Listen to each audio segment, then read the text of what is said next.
Today's message may surprise you. It doesn't come from a pope, a theologian, or a mystic cloistered in silence. It comes from a woman whose words have healed millions, Louise Hay.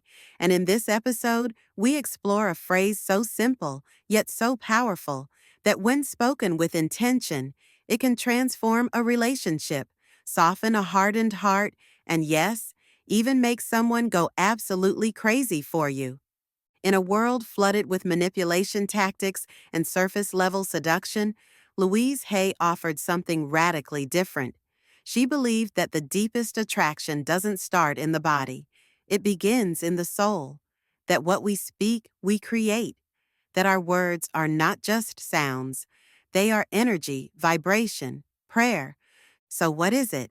What is the phrase that can shift the dynamic between you and him in an instant? I see the divine in you. That's it.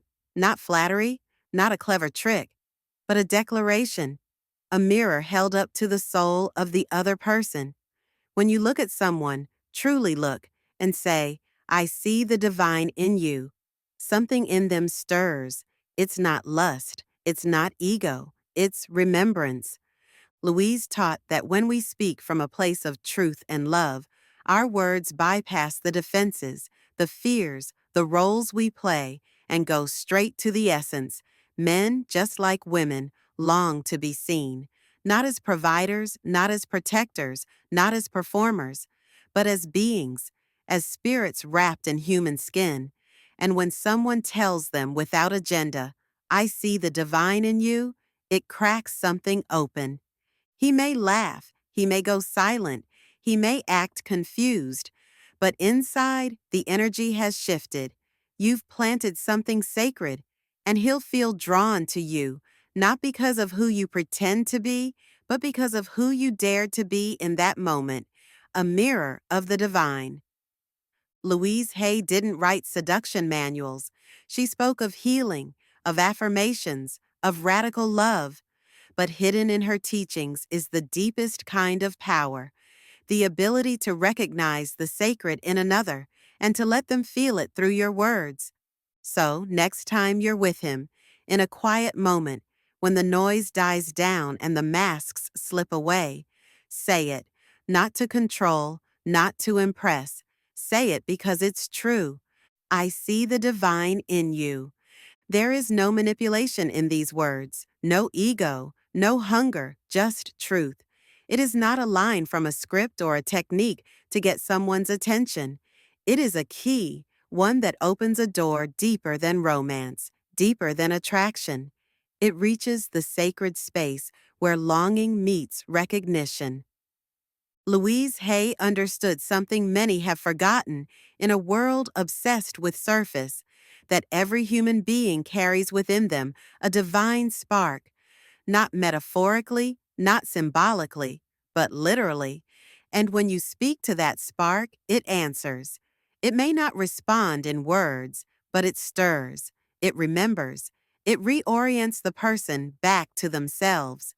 When you tell a man, I see the divine in you, you are not inflating his ego. You are bypassing it. You are speaking to the part of him that wants to be more than useful, more than strong, more than admired. You're speaking to the part of him that wants to be seen without being needed, loved without being demanded, and honored without being controlled. Louise often said that what we affirm becomes real, not because we force the universe to bend to our will, but because we bring our consciousness into alignment with what has always been true. So when you affirm the divine in another, you are not flattering them. You are calling them back to their highest self. And in doing so, something magnetic unfolds.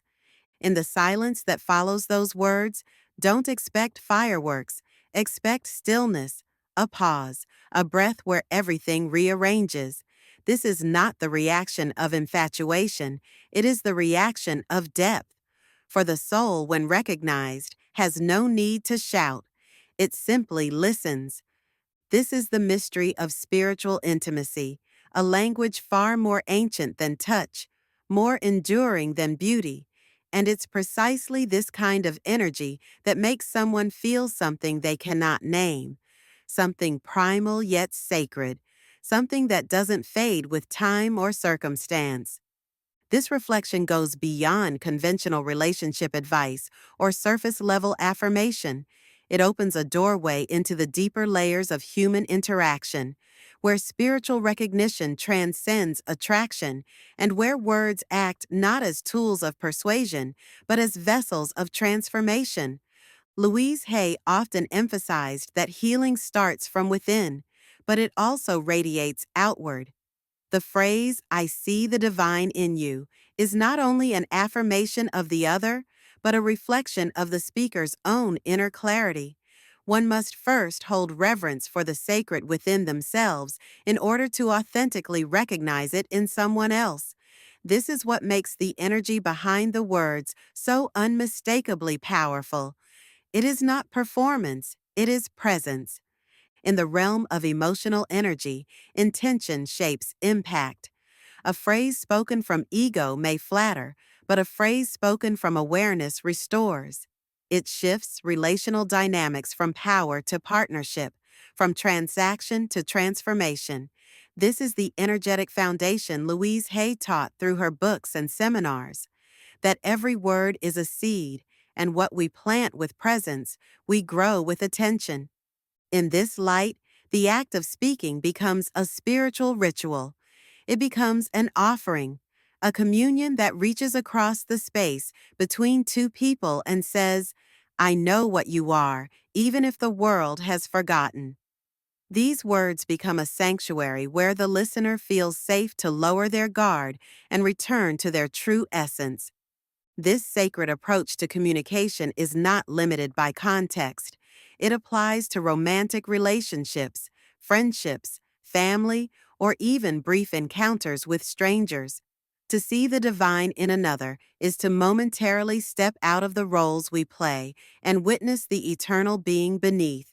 It is to offer dignity in a world that often thrives on dismissal.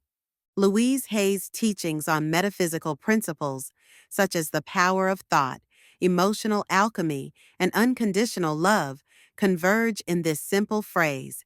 It is the condensation of her philosophy into a single breath, a phrase that is less about changing someone else and more about aligning with truth. When such words are spoken without expectation, they carry the most transformative potential. The other person may not know how to respond, but the resonance of being seen, truly seen, plants something in them that can grow over time. It is the kind of recognition that lingers long after the moment has passed, awakening a yearning for authenticity, depth, and spiritual connection. In the noise of the world, where language is often used to manipulate, sell, or convince, this form of speech stands apart. It does not seek control, and it does not seek reward. It is the language of healing, the dialect of the soul. It honors rather than imposes. It blesses rather than demands. Louise Hay reminded us that true change begins with awareness, and awareness is sharpened through stillness, through observation, and through choosing words that reflect our highest truth. In this context, the spoken word becomes more than communication. It becomes sacred action. It becomes a subtle invocation of love that neither clings nor conquers, but simply acknowledges what is eternal in the other. And that acknowledgement, clear, unwavering, free of fear, becomes a light that others cannot help but feel drawn to, not because it flatters the ego, but because it nourishes the soul. Louise Hay never claimed to offer romantic secrets, but she offered something more enduring: the power of presence, the sacredness of intention, the miracle of choosing love when fear is easier. And in her gentleness was strength, not the kind that conquers, but the kind that liberates. When you say to someone, "I see the divine in you," you become a vessel of remembrance. You remind them of who they were before the masks, before the armor, before the expectations and wounds. You give them the rarest gift, a moment of being seen as more than enough, not for what they do, but for who they are. And it is that moment that can drive someone crazy, not with desire, but with longing to be near the place where they were recognized, with a hunger not for possession, but for presence, with a pull not to consume, but to remain. Because being seen in truth is addictive in the most sacred way. Louise Hay taught that healing begins with how we speak, how we think, how we see, and what we choose to see in others. When you see the divine in someone, you heal a part of them. You light a candle in a place they thought was abandoned, and that light, once lit, does not go out. So when the moment comes, when the heart is quiet and the noise of the world has faded, speak those words, not to change them, not to win them, but simply to honor what is already there. What did this message awaken in you?